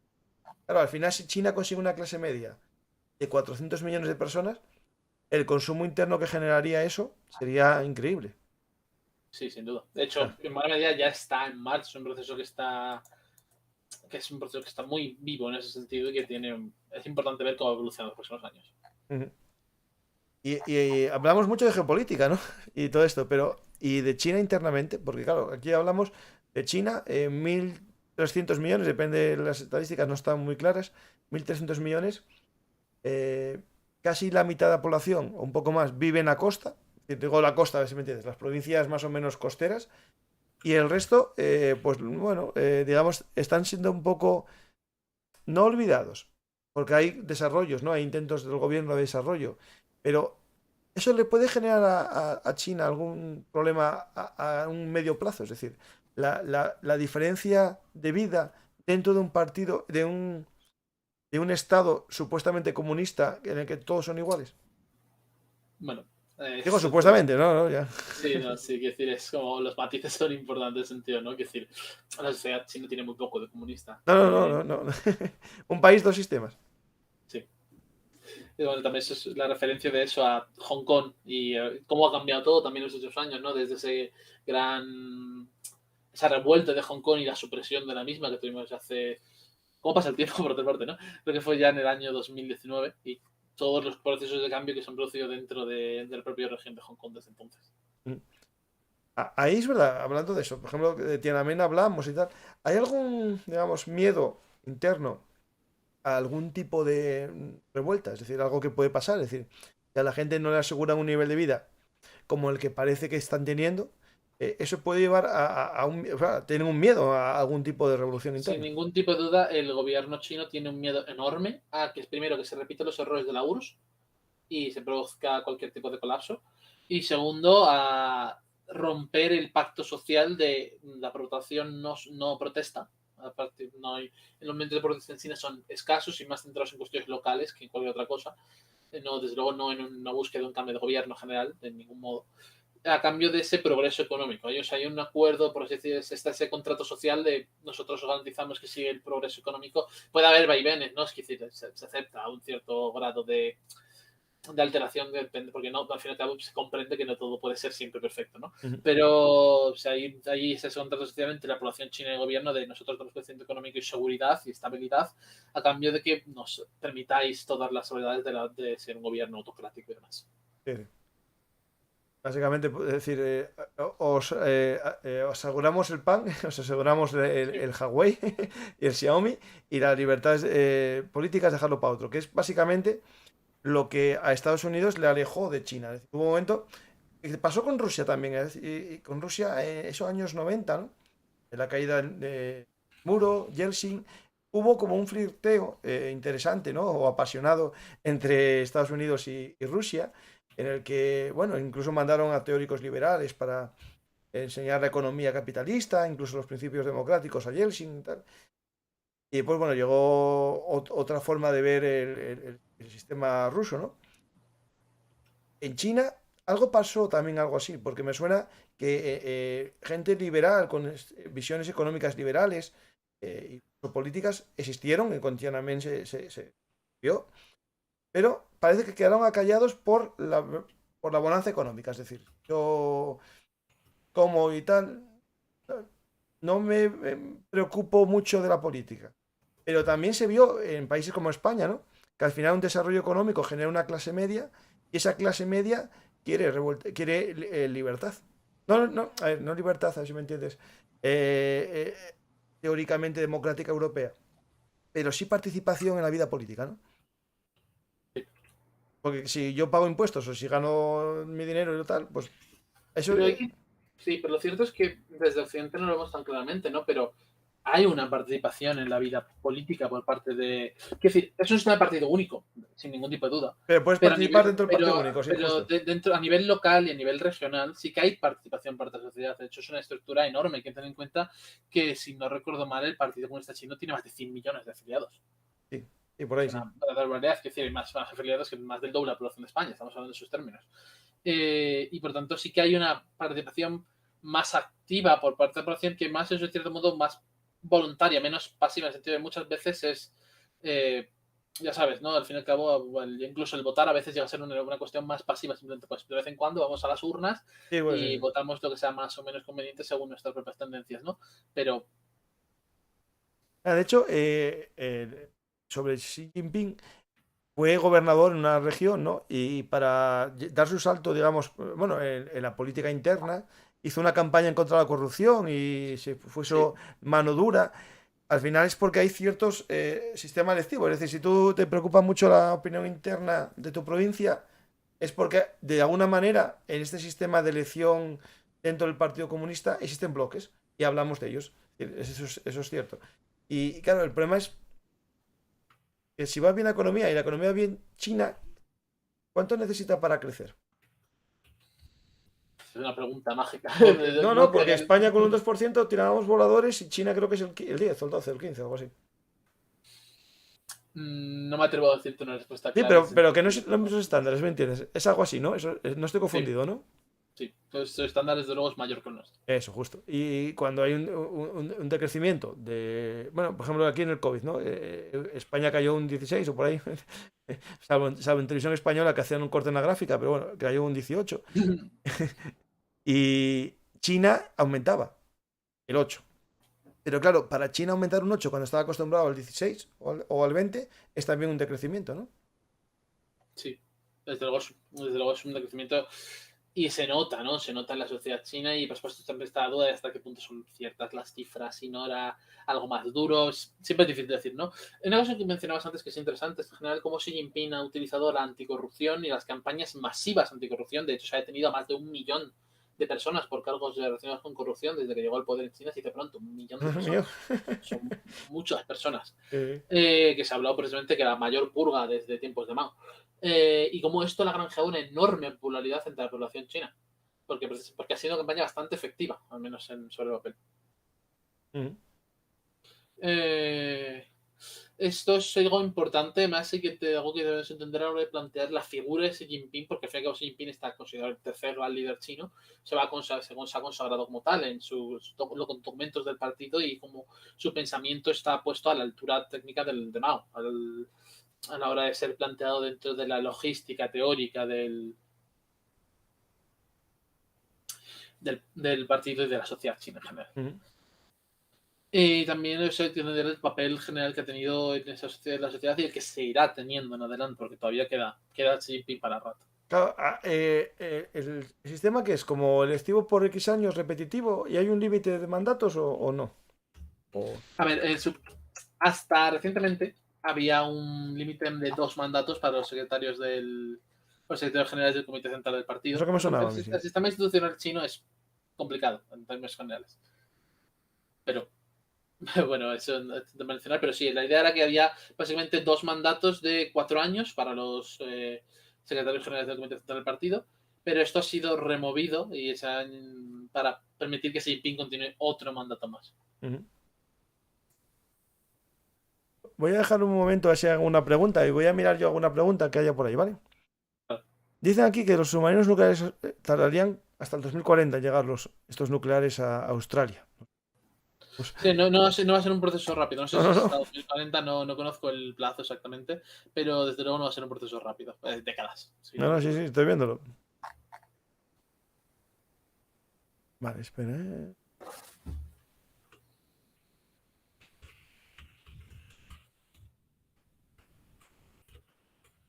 ¿Con qué flota cuenta España? Bueno, hablan de la Micronesia española, si tenemos algún derecho a ello. ¿Vais a hablar de cómo es esta ya? ¿Cómo van los roces con Japón? Esta también. Es verdad, me preguntaba Nacho, uno de los Patreon, el tema muy bien, China tiene un gran ejército, tiene una gran armada y tiene muchos aviones. Pero viendo lo que está pasando en Rusia, ¿no? Y Ucrania, el tema de la experiencia, es decir, claro, no tiene experiencia militar China. Tiene la de Vietnam, que le salió muy mal, y ya nos tenemos que ir en el tiempo a la Segunda Guerra Mundial, que es una guerra defensiva. Bueno, el Tíbet aquí no contará como una gran campaña militar, pero no.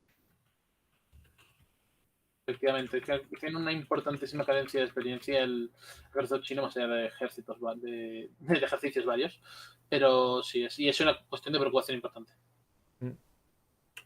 Y de hecho, las únicas grandes maniobras que tuvo así con otros países fue con Rusia, y eran maniobras de esas medio pactadas en las que se sabe qué va a pasar, y por lo tanto, juegos de guerra no sabemos si están acostumbrados a hacer juegos de guerra en los que haya sorpresas, con la vida real, ¿no? Sí.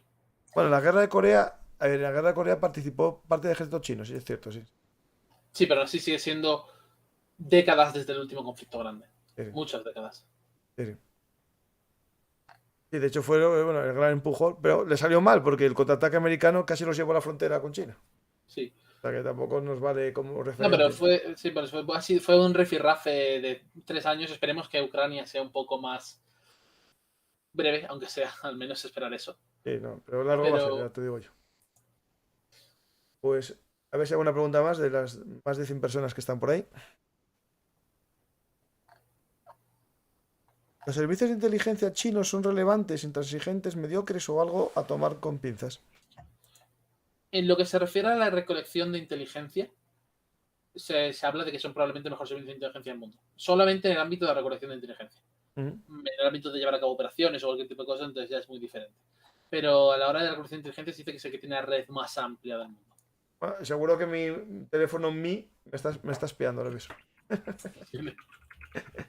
Bueno, mira, tiene que ver con eso, es cierto, es cierto.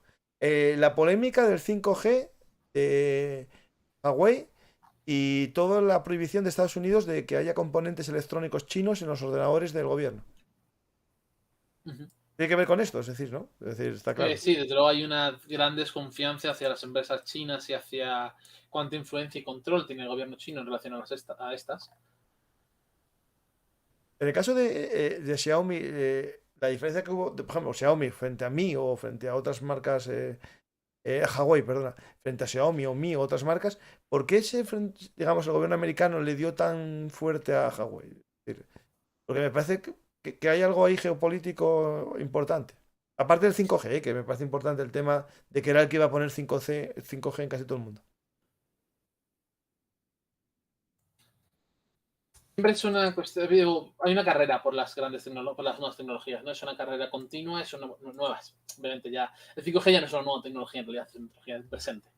Pero sí que hay una disputa general por estas tecnologías y por cómo, quién crea las infraestructuras, quién crea las redes y cómo se manejará de cara al futuro todos estos ámbitos. Y sobre todo, no solo por el hecho de quién tiene el control de esta, es la influencia que corresponde al desarrollo de estas infraestructuras, ¿no? Sino también en relación al cómo se plantea las utilizaciones secundarias que montan estas tecnologías. Mm. El 5G siempre se habla pues eso, como tecnología que puede permitir un mayor grado de control a, a China en relación a lo que es el ámbito de la colección de inteligencia, porque al fin y al cabo la hiperconexión entre todas las cosas puede facilitar este proceso.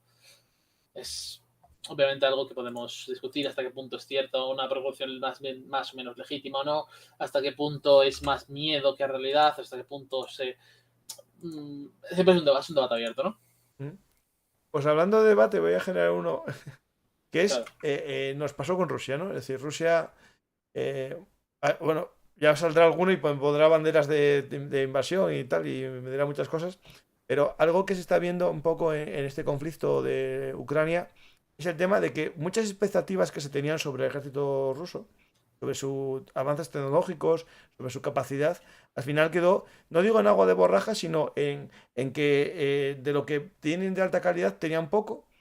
Y puede pasar lo mismo con el tema chino. Preguntan si es un gigante con pie de barro. Es decir, si al final puede tener un gran ejército, pero realmente lo que estamos viendo es solamente lo que enfocan en los desfiles y el resto del ejército no tenga una calidad, digamos, ni de segunda. Yo aquí también quiero, siempre tengo una opinión polémica en este sentido, ¿no? También Mm. está muy bien, o sea, tiene mucho, hay pie a hacer crítica a la capacidad militar rusa que ha demostrado en Ucrania y demás, ¿no? Pero, y desde luego había unos errores de planificación No, no, notables, gordísimos, digo yo. sin ningún tipo de duda, pero también hay que tener en cuenta que no tantos ejércitos del mundo tienen capacidad de llevar una operación del calibre de lo que está haciendo Rusia en Ucrania, de ningún modo. No, no, España te digo Y yo que no. desde luego España no, y sinceramente la mayor parte de los países de Europa no. Sí, sí. Y mucho menos que este funcione mínimamente de manera debida. Entonces, las críticas a Rusia son totalmente legítimas, en el sentido de simplemente, obviamente en todos los aspectos, ¿no? Pero me refiero aquí en el sentido meramente de lo referente a cuán capaces o poco capaces son. Pero lo cierto es que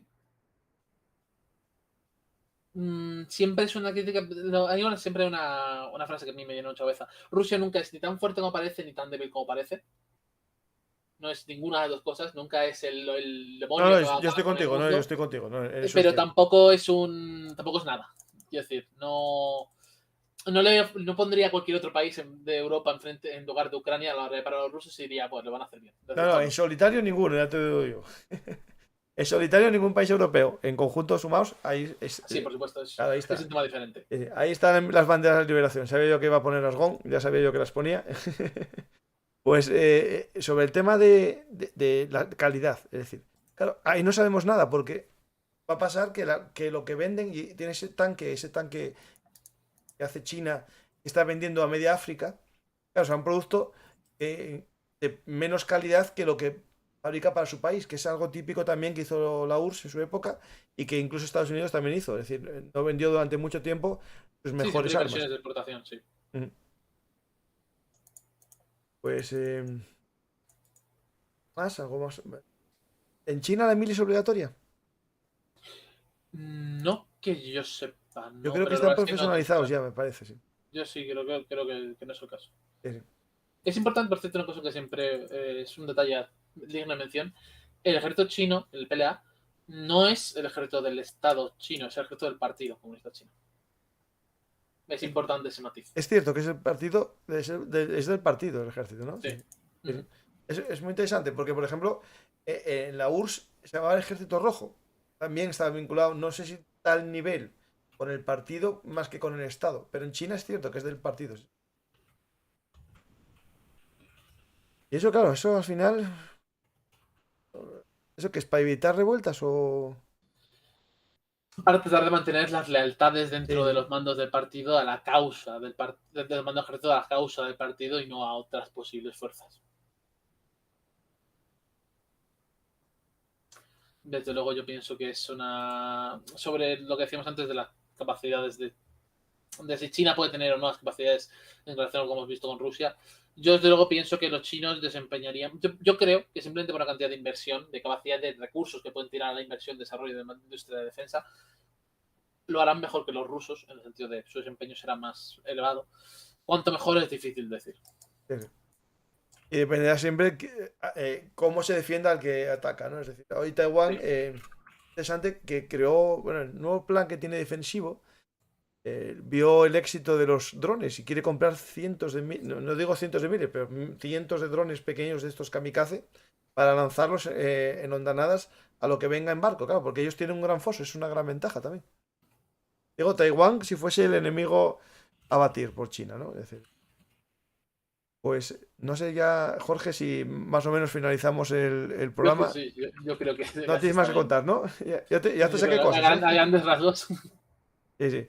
Yo creo que más o menos está. Voy a hacer una pregunta en el chat que no haya visto porque cambié el formato y puse un chat más reducido. Entonces son milicias políticas el ejército. Bueno, tienes elementos, ¿sí?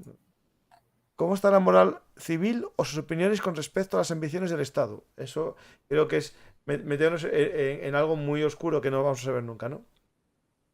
¿Cómo es la opinión pública china? ¿Existe? Preguntas de materia social, de agricultura son más difíciles de responder por mi parte, desde luego. No, pero es complicado, ¿no? Es decir, Sí. porque son de la inteligencia china, no también dicen de armamento y despilfarros, no se hubiese garantizado hablar de no, eso. No, no hay más preguntas, no veo. Es un error de los países occidentales. Aquí está. Otra. ¿Es un error de los países occidentales hayan acabado con el servicio militar obligatorio y en países como China no? Creo que acabamos de hablar que incluso en Rusia hay servicio militar, pero hay también profesionales. En la nueva, yo ahí doy mi opinión y pues tú la tuya, Jorge. En el servicio militar obligatorio estaba bien cuando era la infantería el arma principal de las guerras, pero cuando empieza la aviación, empieza la tecnología, los sistemas muy complejos, que no se pueden enseñar a un soldado en un año de servicio militar, bueno, en un año menos, en 3 meses, porque después estaba el cuartel. Creo que es un acierto pasar al ejército profesional porque estamos ante una guerra en la que un soldado es más eficiente cuanto más entrenado esté. Yo creo que es un acierto. Otra cosa es que haya una mili social, es decir, que haya una mili para crear un compromiso de la sociedad con la defensa de la nación, como propuso Francia, ¿no? Que había propuesto algo así.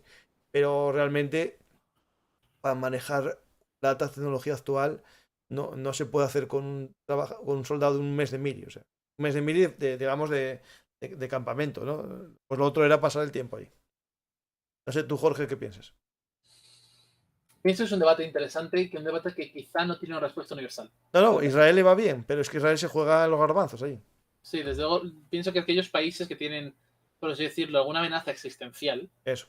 desde luego lo siguen requiriendo. Otros países serían más discutible cuestionarlo, sobre todo en base a los costes que genera todo el proceso de la mili y también los riesgos. Es decir, la mili en Estados Unidos, por poner un ejemplo, teniendo en cuenta los problemas sociales en ciertos ámbitos, me parece algo incluso peligroso, ¿no? Quiero decir, es algo difícil de gestionar, yo creo. Sí. No, de hecho, Estados Unidos en Vietnam se dio cuenta que no era eficaz mandar gente conscripta y empezó ya la profesionalización en serio, que ya había empezado, pero lo vio claro y dijo, no, esto no me va. Incluso a la hora de gestionar la muerte de gente, ¿no? Es decir, cuando te mueren soldados en las guerras, hay el retorno de los cadáveres. Y ahí no es lo mismo que sean profesionales a que sean conscriptos. Yo creo que ahí sí que es... Después, bueno, ideológicamente, a lo mejor es la pregunta que hace. Por ejemplo, los países comunistas siempre defendieron el servicio militar porque era una forma de defensa del pueblo, defender la revolución. Y eso era consustancial un poco con el proceso revolucionario. Que creo que es lo que a lo mejor pensaba que la gente en China todavía sigue siendo así. Sí, pero también hay que tener en cuenta la diferencia entre cualquier país y China. Sí, sí, claro. Quiero decir, ¿cuánta gente tendría que pasar la mili en China al año? Si fuese un proceso...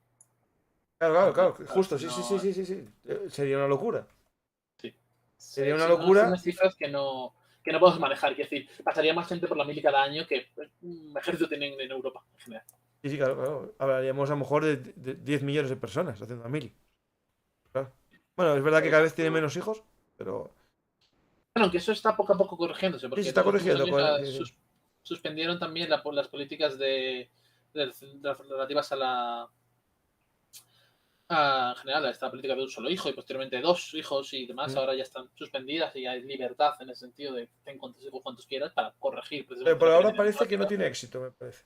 No, no está teniendo mucho éxito. Al fin y al cabo son muchas décadas de presión en ese sentido para tratar de contener el boom demográfico, pero es algo que hay que tener en cuenta que se está corrigiendo y que el gobierno chino va a intentar tratar de revertir para continuar con su expansión como hasta ahora.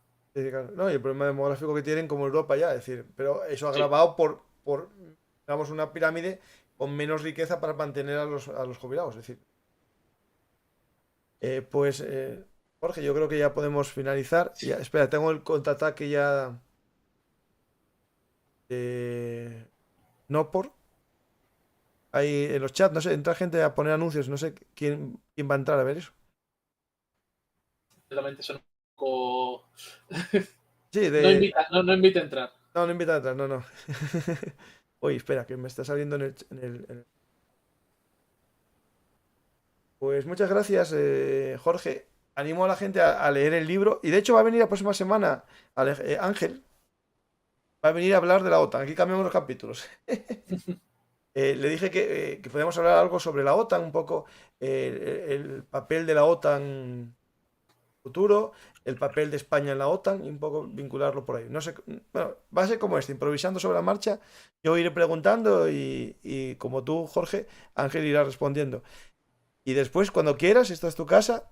Si quieres un día Gracias. hablar del Mediterráneo, del Sahel, lo que quieras. De Mauritania, que me preguntaron los mecenas qué está pasando en Mauritania.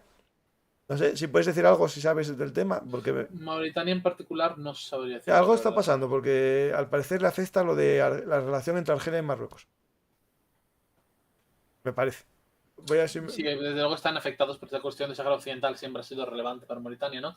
Y por lo tanto tienen el efecto, siempre cualquier cosa pasa a sus vecinos del norte, pues les afecta. Y después también creo que afecta el tema, si que lo busqué hoy, porque me llamó la atención, no me había enterado de nada, el tema de los cereales.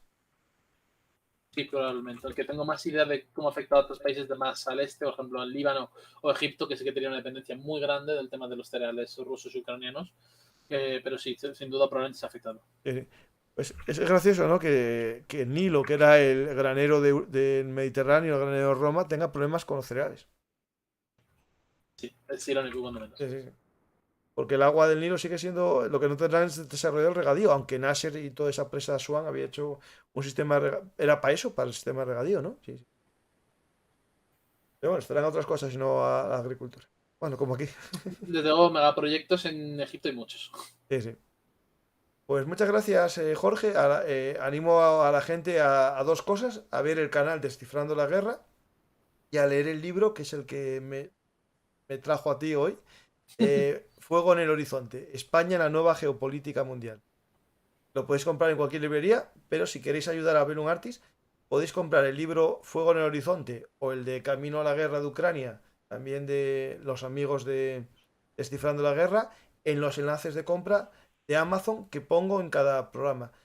No os cuesta nada, todo lo que compréis en Amazon, sois clientes habituales, lo podéis comprar a través del enlace y ayudarme al mantenimiento y un poco a justificar ante la familia el tiempo que estoy aquí. Y nada más, Jorge, muchas gracias, la verdad que es un placer que hayas venido. Muchas gracias a ti por invitarme. Espero que no te he hecho preguntas así demasiadas sobre la marcha. ¿Qué va? Y nada más, muchas gracias y hasta la próxima historia, ¿verdad? Que cuando quieras puedes volver, esta es tu casa. Si un día sacáis otro libro sobre la actualidad, vienes, o si no, te cojo yo aquí el libro, algún capítulo interesante, América Latina o el Mediterráneo, que hay mucha amiga ahí. Yo creo que para España el tema del Mediterráneo es tan importante como el Sahel, yo creo. El Sahel lo tenemos abandonado porque parece que está un poco lejos, pero va a ser esencial, ¿no? Porque el Sahel va a empujar al Mediterráneo, va a afectar, ¿no? Va a ser una especie de correa de empuje, ¿no? Si el Sahel va mal, va a ir a empujar una crisis al Mediterráneo, ¿no? Siempre todas las regiones de esa zona están directamente relacionadas. Así que, por ejemplo, como la Primera Guerra Civil Libia provocó el golpe de Estado y la rebelión de Azawad de Mali de 2012 y 2013, por poner un ejemplo. Pues sí, ahí vamos. Hay mucho que contar. Pues muchas gracias, Jorge. Y a la gente le animo a conocer Descifrando la Guerra, que tenéis muchos más seguidores, me fijé, en Twitch que en YouTube, ¿no? Sí, y mucho más en Twitter todavía. Sí. Yo Twitch no me animé todavía. Creo que se puede hacer a la vez las dos cosas, pero no lo hice todavía. Pues muchas gracias, Jorge. Voy a despedirme de los oyentes y hablo contigo. Vale. Si quieres decirles algo para que compren el libro. Sí, claro. Bueno, pues muchas gracias a todos por venir a escucharnos esta noche. Os invitamos a venir cualquier día con nosotros a Descifrando la Guerra, que también hacemos nuestros streaming cuando podemos, realmente, más que otra cosa, ¿no? Y os animo a todos a leer el libro, tanto este como el de Ucrania, de nuestro compañero Alejandro. Así que muchas gracias y hasta la próxima. Adiós. Hasta la próxima historia hablada, Jorge. Es cierto que no puse todavía el banner del programa de Ucrania, Descifrando la Guerra. Lo tenéis en YouTube y en iVoox y podéis descubrir un poco qué nos llevó a todos a la guerra de Ucrania y ver las distintas teorías, los distintos enfoques, porque nada es blanco y negro, hay muchos grises y la gente, por desgracia, solo ve el blanco o el negro. Y a mí me interesa mostrar todas las opciones y todos los puntos de vista. Y en ese programa de El Camino a la Guerra de Ucrania, Alejandro lo explica muy bien. Espero que os haya gustado este programa de actualidad, conozcáis un poco mejor a China y con el tiempo vayamos conociendo mejor lo que pueda pasar en el futuro. Ya hicimos programas aquí sobre el Mavi Vatan, que es la geopolítica turca. Hablamos sobre el Ártico, que se está calentando mucho, y ese es el verdadero escenario económico del futuro, no es Ucrania. El tema está en las riquezas y sobre todo las rutas marítimas, que no hablamos de ella, la ruta marítima por el Ártico, que China también le interesa.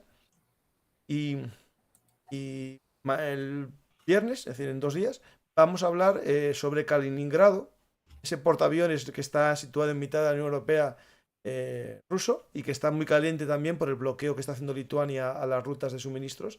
Y espero que os guste. Es un programa con Lucas Martín, si va todo bien, será este viernes. Y espero que os guste. Si es así, como le deis a me gusta, es gratuito, no cuesta nada. Dicen los compañeros del chat que por favor que la gente dé más a me gusta, y yo también lo pido.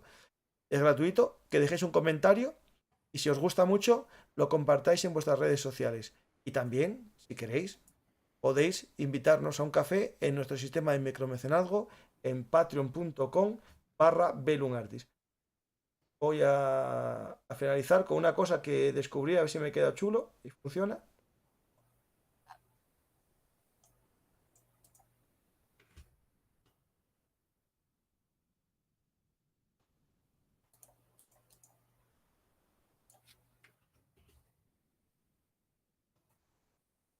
Pues no funciona.